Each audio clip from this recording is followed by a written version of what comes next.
اللهم صل على سيدنا محمد يا رب صل وسلم دائما ابدا على حبيبي.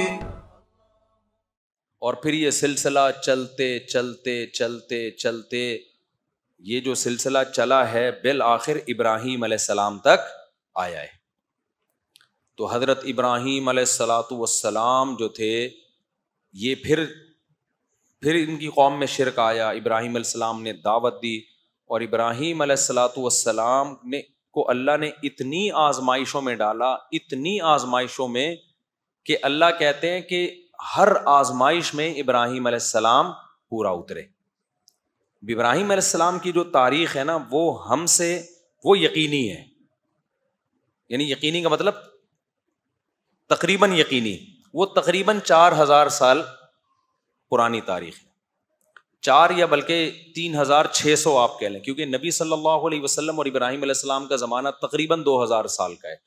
کیونکہ اس کی ہسٹری کیا ہے وہ تقریباً محفوظ ہے. کیونکہ ابراہیم علیہ السلام کے بعد نا دنیا میں علم بھی بہت پھیلا ہے. پھر ان کی اولادوں میں، اب ان کی اولادوں کا تذکرہ قرآن میں، تورات میں، انجیل میں، پھر کیونکہ یہودیوں نے بھی ان کی تاریخ محفوظ رکھی ہے نا، تو وہ سلسلہ نبی صلی اللہ علیہ وسلم سے ہم تو 1400 سال ہو گئے، 1445 سال ہو گئے، اور اس سے پہلے 2000 سال، سمجھتے ہو. تو ابراہیم علیہ الصلاۃ والسلام کے بھانجے ہیں حضرت لوط علیہ الصلاۃ والسلام، جو گئے تھے قوم لوط، جن لڑکوں سے بدفعلی کرتی تھی وہ قوم. لوط علیہ السلام نے جا کے ان کو سمجھایا اور وہ قوم نہیں مانی تو اللہ نے پوری قوم کو پٹخ کے ہلاک کر دیا. تو لوط علیہ الصلاۃ والسلام تھے. پھر ابراہیم علیہ السلام کو اللہ نے بہت بڑی آزمائشوں میں ڈالا. تو ابراہیم علیہ السلام جب تمام آزمائشوں میں پورے اترے تو اللہ نے ابراہیم علیہ السلام کو جو خوشخبریاں دی ان میں ایک یہ کہ اب جتنے بھی پیغمبر آئیں گے وہ آپ کی اولاد میں ہوں گے، نبوت کو جاری کرے گا. اس لیے ابراہیم علیہ السلام کے 2 بیٹے، ایک اسماعیل علیہ السلام اور ایک اسحاق علیہ السلام. اسماعیل علیہ السلام حضرت ہاجرہ کی اولاد میں تھے، اور اسحاق علیہ السلام آپ کی پہلی زوجہ حضرت سارہ ان کی اولاد میں تھے. اچھا، یہ جو دوسری شادی حضرت سارہ نے ہی کروائی تھی حضرت ابراہیم علیہ السلام کی، لیکن پھر بڑی ٹینشن میں آئی تھی وہ، جب کروا تو دی لیکن کافی ٹینشن میں آئی تھی. تو اس سے پتہ چلتا ہے کہ یہ نیچرل ہے عورت کا سوکن کی وجہ سے ٹینشن لینا. تو ابراہیم علیہ السلام نے حضرت ہاجرہ کو رکھا کہاں؟ پھر مکہ لے گئے تھے. اس سے پتہ چلتا ہے بھائی 2 بیویوں کو ایک ساتھ مت رکھو. سمجھتے ہو؟ اگر آپ نے 2 یا 4 کو ایک گھر میں رکھا، خود آپ کو کسی بیابان میں جا کے رہنا پڑے گا. ابراہیم علیہ السلام نے اللہ کا حکم بھی تھا اس میں، بھائی وہاں لے جاؤ ان کو. تو اسماعیل علیہ السلام وہاں پیدا ہوئے، اسماعیل علیہ السلام تو تھے وہاں، وہ جو پھر جو واقعہ ہوا جو ہم دوڑ لگاتے ہیں صفا مروہ پہ. اور ادھر اسحاق علیہ السلام حضرت ابراہیم علیہ السلام کے بیٹے. اسحاق علیہ السلام بھی پیغمبر. اللہ نے آپ کو خوشخبری دی کہ اسحاق کے بیٹے یعقوب ہوں گے، آپ کے پوتے، وہ بھی کیا ہوں گے؟ پیغمبر ہوں گے. تو اسحاق علیہ السلام کے بیٹے یعقوب بھی پیغمبر. یہ سارے ارض شام میں گزرے ہیں پیغمبر، جن کا قبلہ بیت المقدس تھا. سمجھتے ہو نا؟ جس پہ آج یہودی تسلط کی کوشش کر رہے ہیں. پھر اسحاق جو یعقوب علیہ السلام جو ابراہیم علیہ السلام کے پوتے تھے نا، ان کے پھر آگے بیٹے ہوئے یوسف علیہ السلام. انہوں نے بھی 2 شادیاں کی تھی یعقوب علیہ السلام نے. کی تو زیادہ تھیں، لیکن جب سورہ یوسف میں 2 کا تذکرہ ملتا ہے، باقی کی انہوں نے اور بھی زیادہ ہیں، تاریخی کتابوں میں ملتا ہے. خواتین سے معذرت. اب کر رہے ہیں تو میں کیا کروں بھائی، یہ تو پیغمبروں کی سنت ہے نا. اور پتہ ہے یعقوب علیہ السلام نے تیسری شادی اس وقت کی ہے جب یوسف علیہ السلام گم ہو چکے تھے. اس لیے امام احمد بن حنبل کی طرف یہ قول منسوب ہے کہ اتنے غم میں بھی یعقوب علیہ السلام نے نکاح نہیں چھوڑا، اتنے غم میں بھی. تو یہ جو کام ہے نا شادی کرنا، اصل تو یہ کہ کرنا ہی ہے، یہ چاہے ٹینشن میں ہو، خوشیوں میں ہو، پیسہ ہے، غربت ہے، نہ کرنا کسی مجبوری سے ہوگا. تبھی قرآن نے کہا کہ اگر تم 2 3 کرو، اگر خوف ہو کے عدل نہیں کر سکتے پھر 1 کرو. تو اصل اسلام میں کیا ہے؟ خوش بہت ہوتے ہیں، ہمت ہے نہیں آپ لوگوں میں. ابھی سب دیکھو کیسے چہرے پہ خوشی آئی ہوئی ہے، کرنا کرانا کچھ بھی نہیں ہے. خیر، تو اب کیا ہوا؟ ادھر یعقوب علیہ السلام کے بیٹے یوسف علیہ السلام، اب یوسف علیہ الصلوۃ والسلام چونکہ گم گئے تھے تو مصر میں چلے گئے فروخت ہو کے، تو مصر میں پھر یوسف علیہ السلام کی حکومت قائم ہوئی، اور پھر یعقوب علیہ السلام بھی کہاں چلے گئے؟ جب آپ کے بیٹے مصر کے بادشاہ بنے ہیں کہ یعقوب علیہ السلام بھی کہاں چلے گئے؟ مصر۔ جب وہاں گئے ہیں تو بنی اسرائیل شام سے نکل کے، فلسطین سے نکل کے کہاں چلے گئے؟ مصر جا کے آباد ہو گئے۔ اب یہ جو مصر تھا نا، یہ بنی اسرائیل کا اپنا وطن نہیں تھا، یہاں یہ لوگ تھے اجنبی، لیکن حکومت ان کے پاس آ گئی کیونکہ انہوں نے، یوسف علیہ السلام نے قحط کے دنوں میں مصر کی جو غیر مسلم اسٹیٹ تھی اس کو تباہ و برباد ہونے سے بچایا۔ پہلے وزیر خزانہ لگے اس میں یوسف علیہ السلام، اور جب مصر کی حکومت پہ انہوں نے اتنی مدد کی تو پھر بادشاہ بھی وہی بن گئے۔ تو یوسف علیہ السلام کے دور تک تو معاملہ سیٹ چلتا رہا، لیکن جب آگے یوسف علیہ السلام کی اولادیں ہوئیں، یعقوب علیہ السلام کی اولادیں، یعقوب علیہ السلام کا لقب تھا اسرائیل، اسی وجہ سے یعقوب علیہ السلام کی آگے اولادوں کو کیا کہا جاتا ہے؟ بنی اسرائیل۔ تو بنی اسرائیل تھے منورٹی میں۔ آہستہ آہستہ، آپ کو پتہ ہے قوم پرستی دنیا میں ہر جگہ ہوتی ہے، تو جو مصر کے لوگ تھے وہ یہ نہیں دیکھتے تھے کہ ہمیں تباہی سے بچانے والے یہ لوگ ہیں، بلکہ وہ دیکھتے تھے یہ اقلیت میں ہیں، مسلم ہیں۔ اور آپ کو پتہ ہے اسلام میں ایک بے پناہ اٹریکشن ہے، جس میں اٹریکشن ہوتی ہے جیلیسی اسی سے ہوتی ہے کہ نہیں ہوتی؟ کیا ہو گیا بھائی؟ اٹریکشن جہاں ہوگی حسد بھی، تبھی دنیا میں جتنے لوگ ہیں نا وہ مسلمانوں سے اور اسلام سے جتنا جلتے ہیں کسی اور مذہب سے اتنا نہیں۔ ہندوستان میں دیکھ لو، جتنا ظلم مسلمانوں پہ ہو رہا ہے کسی اور مذہب میں اقلیت والوں پہ نہیں ہو رہا۔ کیوں؟ ان کو پتہ ہے ان کے پاس ایک سسٹم ہے، نماز ہے، روزہ ہے، زکوٰۃ ہے، حج ہے، فیملی سسٹم کا ایک طریقہ ہے، وراثت کے پورا ایک سسٹم ہے۔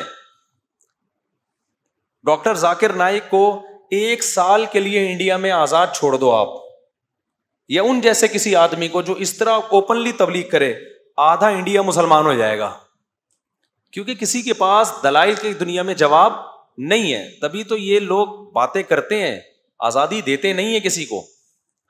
تو وہی کام جو آج انڈیا میں مسلمانوں کے ساتھ ہو رہا ہے نا، وہی کام مصر میں بنی اسرائیل کے ساتھ شروع ہو گیا۔ حکمران آتے رہے، انہوں نے کہا بھائی یہ کب سے حکومت کے حقدار ہو گئے؟ مصر تو ہمارا ہے، یہ تو موصلے ہیں، موصلے۔ لہذا آہستہ، وہ تھے منورٹی میں، ان کو حکومت سے بھی نکالا، حکومت سے نکالنے کے بعد ان پہ ظلم کیا، بادشاہ مسلط ہوتے رہے۔ ہر مصر کے ہر بادشاہ کو فرعون کہا جاتا تھا، لقب تھا یہ۔ تو فرعون، مختلف قسم کے فرعون آتے رہے اور اقلیت میں ہونے کی وجہ سے ان پہ ظلم کرتے رہے، لیکن ان کو ایک کھٹکا لگا رہتا تھا کہ یار یہ ہیں حق پرست۔ جو حق پر ہوتا ہے نا اس میں ایک خاص طاقت ہوتی ہے جو اسے موٹیویٹ کرتی ہے۔ تو ظلم کرتے کرتے ان کو غلام بنا لیا، کافی طویل عرصہ بنی اسرائیل نے غلامی کی زندگی گزاری۔ اللہ تعالیٰ کو ترس آیا بنی اسرائیل پر، اور اللہ نے حضرت موسیٰ علیہ السلام کو بنی اسرائیل کی قیادت کے لیے پیدا کیا، اور کمال کر دیا کہ فرعون ہی کے گھر میں فرعون کے دشمن کو اللہ نے بڑا کر کے دنیا کو دکھا دیا کہ دنیا میں ہر ایک سے لڑا جا سکتا ہے، اللہ کی تدبیروں سے نہیں لڑا جا سکتا۔ وہیں پال کے دکھایا اللہ نے کہ جس سے تو ڈرتا ہے نا وہ تیرے ہی محل میں پلے گا۔ اور اس میں بڑی حکمت تھی کہ موسیٰ کو اس لیے بھی پالا جا رہا تھا کہ جس کو لیڈر بنایا جاتا ہے نا، اور جس کے مقابلے میں اس کے لیے ضروری ہے کہ وہ اس قوم کے کلچر کو جانتا ہو۔ موسیٰ کو دعوت دلوانی تھی فرعون سے، تو فرعون کے کلچر سے اگر واقف نہ ہوتے تو فرعون کو دعوت نہیں دے سکتے تھے۔ تبھی میں یہ کہتا ہوں کہ جس علاقے کی مسجد ہے نا وہاں کا امام بھی اسی اسٹینڈرڈ کا ہونا چاہیے جس اسٹینڈرڈ کے لوگ وہاں پر رہتے ہیں۔ اگر آپ کسی گاؤں دیہات بھینسوں باڑوں والے جگہ سے کسی امام کو لا کے ڈیفینس کلفٹن گلشن اقبال کا امام بنا دیں گے، وہ وہاں پہ صحیح طرح سے لوگوں کو گائیڈ بولو نہیں کر سکے گا، اس سے بڑے نقصان ہوتے ہیں۔ تو اس کو کچھ نہ کچھ ان کی مینٹل لیول میچ کرنا چاہیے، وہ ان کے لب و لہجے سے واقف ہو۔ تو موسیٰ سے دعوت دلوانی تھی کس کو؟ فرعون کو۔ تو اس لیے پلایا کس محل میں؟ فرعون ہی کے محل میں۔ وہ جا کے آنکھوں میں آنکھیں ڈال کے بات کر سکتے ہیں ان سے. تو اللہ تعالیٰ کیا فرماتے ہیں, ہاں اب کیا ہوا, موسیٰ علیہ الصلوۃ والسلام کے ذریعے پھر فرعون کی حکومت کا خاتمہ ہوا. سورہ طٰہٰ میں آج اس پر پورا بیان تھا, وہ ہم کسی اور وقت انشاءاللہ کریں گے. آج سورہ مریم کو ہم تھوڑا سا جلدی سے کرتے ہیں. تو فرعون کی حکومت کا موسیٰ علیہ السلام کے ذریعے خاتمہ ہو گیا, اور پھر پورا وہ حکومت دوبارہ کس کی آ گئی, بنی اسرائیل. پھر اللہ نے بنی اسرائیل کو حکم دیا کہ کچھ کام اللہ نے خود کر دیے جو تمہارے بس میں نہیں تھے. اچھا, موسیٰ علیہ السلام کو اللہ نے یہ نہیں کہا کہ فرعون کے خلاف بغاوت کرو, وجہ اس کی یہ تھی کہ اسلام بھی گراؤنڈ ریئلٹی کو دیکھتا ہے. بہت پاورفل حکومت تھی جو اپنے اوپر ظلم سہ رہی تھی, وہ ظلم کے خلاف آواز نہیں اٹھ کرتی, وہ بندوقیں توپیں لے کے فرعون کے محل پہ چڑھائی کیسے کرتی. تو گراؤنڈ ریئلٹی یہ تھی کہ بھائی ان سے لڑا نہیں جا سکتا, اس لیے صبر صبر صبر, استعینوا باللہ واصبروا, اے میری قوم اللہ سے مدد کرو, مدد طلب کرو اور صبر کرو. آج ہمارے یہاں کیا ہوتا ہے, تھوڑی سی طاقت آئی اور ایک دم خلافت کی باتیں شروع, الٹ دو سارا نظام, پلٹ دو. اس کا نتیجہ الٹنا پلٹنا کچھ بھی نہیں ہوتا, اور لاشوں کے انبار لگ جاتے ہیں اور فساد پھیل جاتا ہے سوسائٹی میں. جب یہ لڑائی ہوئی تھی نا یہودیت کی 67 یا 71 کی جو وار ہوئی تھی نا عربوں کی اور اسرائیل کی, پتہ ہے آپ کو, عرب اسرائیل جو جنگ ہوئی تھی, مولانا ابو الحسن علی ندوی رحمۃ اللہ علیہ نے کہہ دیا تھا اس میں فتح اسرائیل کو ہوگی, عربوں کو نہیں ہوگی. حالانکہ عرب اس وقت بہت پرہیزگار تھے اور بہت بڑی تعداد میں تھے, اور سب میں لڑنے کا بے پناہ جذبہ تھا. ابو الحسن علی ندوی بہت بڑے عالم گزرے ہندوستان میں, بڑے محقق, آج ان کی ساری پیش گوئیاں پوری ہو رہی ہیں. انہوں نے کہا تھا فتح کس کو ہوگی, اسرائیل کو. لوگ حیران ہوئے کہ حضرت آپ کیا بات کر رہے ہیں, ادھر عرب اتنے, مصر بھی لڑ رہا ہے, لبنان بھی لڑ رہا ہے, اور سعودی عرب بھی تعاون کر رہا ہے. تو انہوں نے کہا کہ جہاں حقیقت اور صورت کا مقابلہ ہوتا ہے نا, وہاں کامیابی حقیقت کو ملتی ہے, صورت کو نہیں. کہا کہ یہاں صورت تو ہے, نعرے, جذبے, سجدوں کے محراب, اللہ کی یاد میں رونا, شہادت کے جذبے, تیاری نہیں ہے. یہودی کے پاس کچھ بھی نہیں ہے, تیاری پراپر کر کے میدان میں اترا ہے. اسے پتا تھا کہ مصر سے بھی حملہ ہو سکتا ہے, میں جب یہ کروں گا, پہلے سے اس نے اس کا انتظام کیا ہوا تھا. خفیہ ایجنسیاں چھوڑی ہوئی تھیں کہ مصر کے طیارے اڑنے کا پروگرام بنائے نا تو بتا دینا ہمیں, تاکہ ہم ایئرپورٹ پہ ہی تباہ کر دیں ان کو. تو ہوا یہ کہ مصر کے طیارے ابھی تیاری کر رہے تھے نا, جہازوں پہ کپڑا وپڑا مار رہے تھے صبح اٹھ کے, یار اسرائیل نے حملہ کیا, چلو ہم بھی تھوڑا سا شیمپو ویمپو سے نہائے. ان کے پائلٹوں نے کہا کہ ہم بھی جا کے, ظاہر ہے وہ یہودی ہے, وہ پہلے سے اس کو پتا تھا کہ یہ چین سے تھوڑی بیٹھیں گے جب ہم حملہ کریں گے فلسطین پہ. تو اس کو پہلے سے تیاری تھی کہ کہاں کہاں سے حملہ ہو سکتا ہے. اتنی ایجنسی کے لوگ اس نے گھسیڑ دیے تھے پہلے سے, وہ 50 سال سے اس کی تیاری کر رہا تھا, اور پوری پراپر تیاری کے ساتھ اس کو. تو ہوا یہ کہ ابھی اس نے پورا اڈا ہی اڑا دیا, کس کا, ایئر اٹیک کا. تو مولانا ابو الحسن ندوی چونکہ حالات دیکھ کر آئے ہوئے تھے نا سارے, انہوں نے کہا ادھر جذبہ بہت ہے, تیاری بالکل بھی بولو نہیں ہے, باتیں ہیں تیاری نہیں ہے. ادھر پوری پراپر تیاری ہے اسرائیل کی. آج بھی یہی کچھ ہو رہا ہے, پھینکتے رہو بس, میں یہ کر دوں گا, میں یوں کر دوں گا. کچھ لوگ رو رہے ہیں آ کے, ابے تمہارے پاس پیکج کیا ہے. پھر مولویوں کو برا بھلا کہہ رہے ہوتے ہیں, ممبر پہ بیٹھ کے شادیوں کی باتیں کر رہے ہیں, جہاد کر نہیں رہے. تم بھی تو مولویوں کی مخالفتیں کر رہے ہو ممبر پہ بیٹھ کے, تم کیا کر رہے ہو, تم کون سا جہاد کر رہے ہو. تو باتیں کرنے پر گورنمنٹ کی طرف سے کوئی پابندی نہیں ہے. تیاری دیکھو, قرآن میں اللہ نے کہا, کیا کہا, اعدوا لہم ما استطعتم من قوہ, تم دشمن کے خلاف طاقت اور قوت تیار کرو. اعدوا کا مطلب پہلے تیاری کرو اس کی.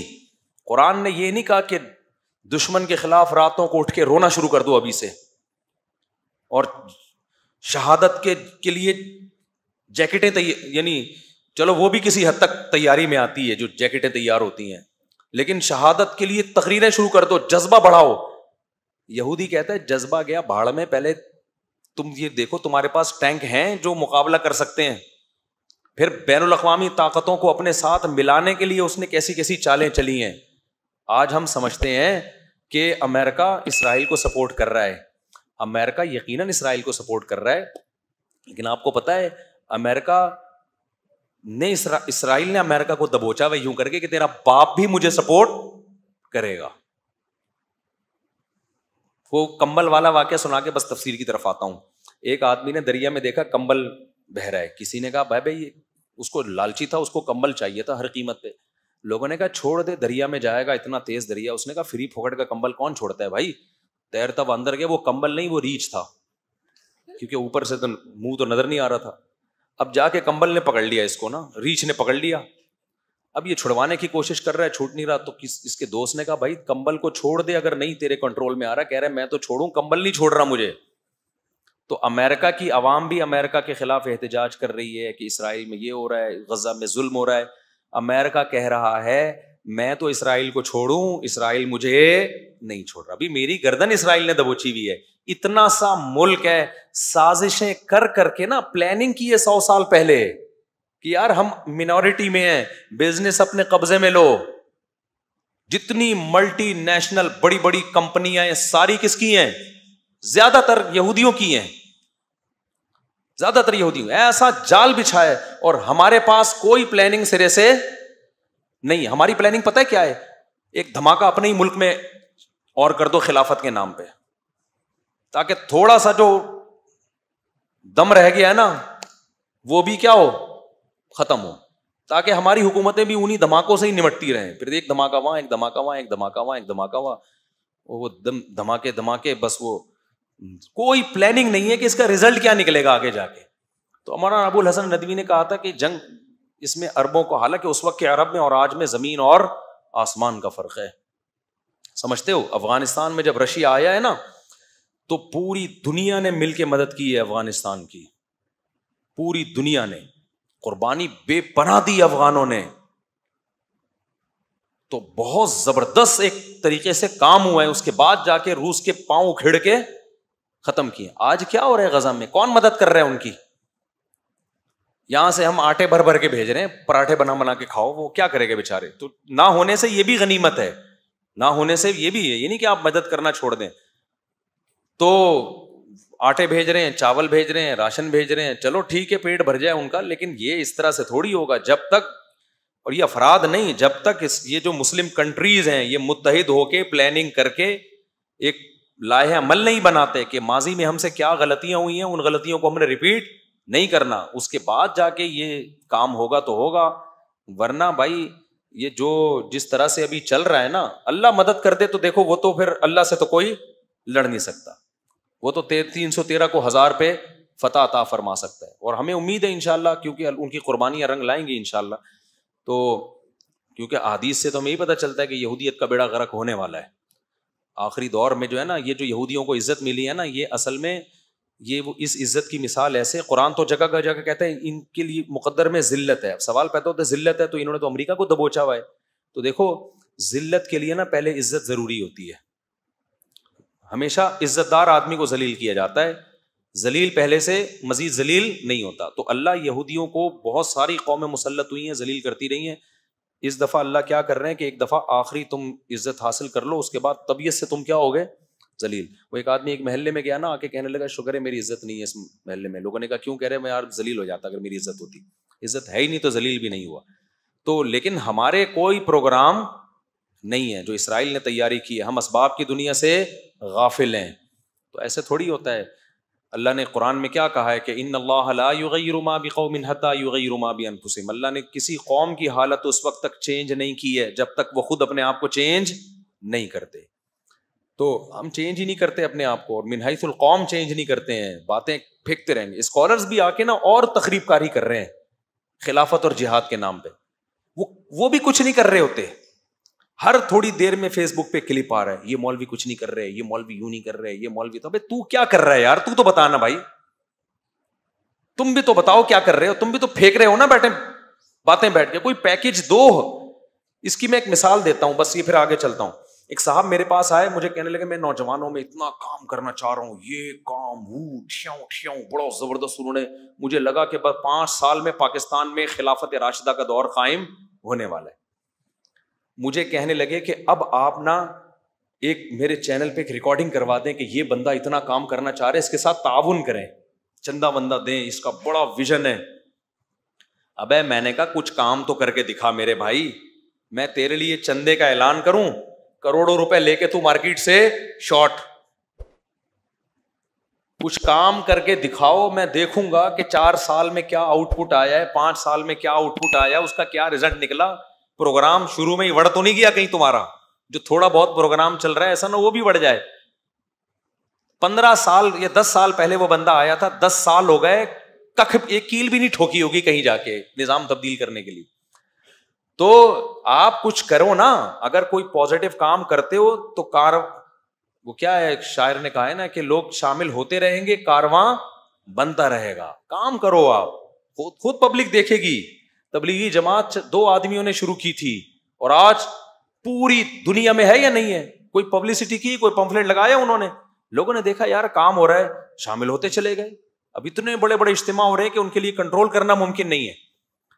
تو اس لیے یہ جو سوشل میڈیا کی دنیا سے اپنے آپ کو نکالو. خیر, تو بھائی کیا ہوا, موسیٰ علیہ السلام کے ذریعے اللہ نے فرعون کی حکومت کا خود ہی خاتمہ کر دیا. خاتمہ اللہ نہیں کیا کیونکہ کمزور تھے موسیٰ علیہ السلام, لڑ نہیں سکتے تھے. جب خاتمہ ہوا ہے تو پھر اب اللہ میاں نے کہا کہ کچھ کام میں نے کیے ہیں, اب کچھ کام تم کو بھی کرنے پڑے. اب تمہارے پاس ایک حکومت آ گئی ہے, اب جو تمہارا شہر ہے نا بیت المقدس, اب تم وہاں پہ اٹیک کرو, حملہ کرو, جہاد کرو. اب ایسا ہی نہیں ہوگا کہ ہر جگہ کے لیے الگ الگ موسیٰ آئیں گے. سمجھ میں آ رہی ہے بات کی؟ فلسطین میں ایک الگ موسیٰ بھیجوں گا میں جو بیت المقدس پہ قبضہ کرے گا. بھائی یہاں تو تم غلام تھے, تمہاری طاقت نہیں تھی, اب تو تمہیں ایک پاور مل گئی ہے نا, ایک اسٹیٹ مل گئی ہے, ریاست مل گئی ہے, اب کیا کرو, چلو جی. لیکن وہ اتنا عرصہ غلامی میں رہ کے ڈھیٹ ہلے ہی نہیں, اور موسیٰ علیہ السلام سے کہنے لگے اذهب انت وربك فقاتلا انا هاهنا قاعدون. اے موسیٰ بہت طاقتور لوگ ہیں, اتنے لمبے لمبے قد ہیں. اپنی انٹیلیجنس بھیجی تھی انہوں نے, جا کے دیکھ کے آؤ, تھوڑا چھوٹے سائز کے ہوئے تو لڑ لیں گے, تھوڑا 6 فٹ سے اوپر کے ہوئے تو نہیں لڑیں گے. تو انہوں نے جا کے چٹا لے کے گئے وہ لوگ نا, بندے ناپ کے آئے. انہوں نے بولا بھائی بہت قومن جبارین, بڑے طاقتور لوگ ہیں, ہم ان سے نہیں لڑ سکتے. موسیٰ علیہ السلام کی قوم میں 2 لوگ تھے نیک لوگ. اللہ کہتے ہیں قال رجلان من الذین یخافون انعم اللہ علیہما. ہمارے حضرت اس آیت کو پڑھتے تھے اور کہتے تھے کیسے خوش قسمت لوگ تھے وہ. بنی اسرائیل میں کچھ نیک لوگوں میں 2 نے کہا جن پر اللہ کا انعام تھا. قرآن کہہ رہا ہے یخافون, اللہ سے ڈرتے تھے. انہوں نے کہا اے میری قوم, جب اللہ کہہ رہا ہے لڑو, اس کا مطلب وہ مدد کرے گا. ایک ہوتا ہے نا آپ اپنی رائے سے لڑ رہے ہو تو اس میں رائے غلط بھی ہو سکتی ہے, صحیح بھی, لیکن جب اللہ کا حکم آ گیا اب تو غلط ہونے کا امکان ہے ہی نہیں. تو انہوں نے کہا لڑو, تم دیکھنا ہمت ذرا سی کرو گے, تم اس شہر میں داخل ہو گے, اللہ تمہیں فتح دے دے گا. تو اللہ نے ان کو کیا کہا, یہ وہ 2 لوگ تھے جن پر اللہ کا انعام ہوا. کتنے خوش قسمت لوگ کہ ان 2 کا تذکرہ قرآن نے الگ سے کیا ہے. لیکن وہ قوم نے کہا اے موسیٰ اذهب انت وربک, آپ جائیں اور آپ کا رب جاؤ. جس رب نے فرعون کو ہلاک کر دیا وہی رب اس قوم کو بھی ہلاک کرے گا. انا ہاہنا قاعدون, ہم یہیں بیٹھے ہوئے ہیں, ہم دیکھ رہے ہیں کہ پوزیشن کیا ہوتی ہے. اگر فتح ہو گئی تو ہم آ جائیں گے, نہیں ہوئی تو ہم یہیں ٹھیک ہے. پھر کس قدر غصہ آیا ہوگا موسیٰ علیہ السلام کو. آپ سوچو یار کہ تم نے فرعون کا غرق ہونا دیکھ لیا. تو اس سے پتہ چلتا ہے بھائی چند افراد سے قوموں کی تقدیر کے فیصلے نہیں ہوتے. چند افراد تو وہاں بھی نیک تھے, قوم کو دیکھا جائے گا تو 4 آدمیوں کے ٹھیک ہونے سے قوم ٹھیک نہیں ہوتی. تو موسیٰ علیہ السلام نے جب یہ سنا نا, موسیٰ علیہ السلام نے کہا اللہ میں تھک گیا ہوں, اب تو کیا کر, میں اپنے اور اپنے بھائی کا مالک ہوں, ان پہ میں زبردستی نہیں کر سکتا, لہذا میری اس قوم سے جان چھڑا دے. بس تو اس قوم سے کیا کر دے, جان چھڑا دے. مجھے اس کا لیڈر بننا ہی نہیں ہے, یہ غلط قوم جو ہے اس کا لیڈر مجھے بنا دیا گیا. آج یہودی اسرائیل کر رہا ہے اور کہہ رہا ہے کہ یہ ہمارا ہے. تم نے موسیٰ کو ستایا کتنا ہے. میں پہلے یہ تھوڑا مکمل کر لوں نا, پھر بتاؤں گا کہ آج یہ کیوں یہودی اتنا اچھل رہے ہیں. تو پھر کیا ہوا, 40 سال تک وہ اسی میدان میں بھٹکتے رہے ہیں. وہیں موسیٰ علیہ السلام کا انتقال ہوا, ہارون علیہ السلام کا انتقال ہوا, پھر انہی کے خادموں میں سے یا انہی کی اولادوں میں سے اللہ نے کسی کو نبوت دی. 40 سال کے بعد جا کے پھر ان پر وحی ہوئی کہ اب آپ جہاد کرو. تو پھر ان لوگوں نے جہاد کیا اور پھر اس جہاد کی برکت سے اللہ نے فتح عطا فرمائی. اور اسی میں قرآن کہتا ہے کہ ایک کمانڈر تھے مجاہد تھے، کمانڈر بھی نہیں تھے.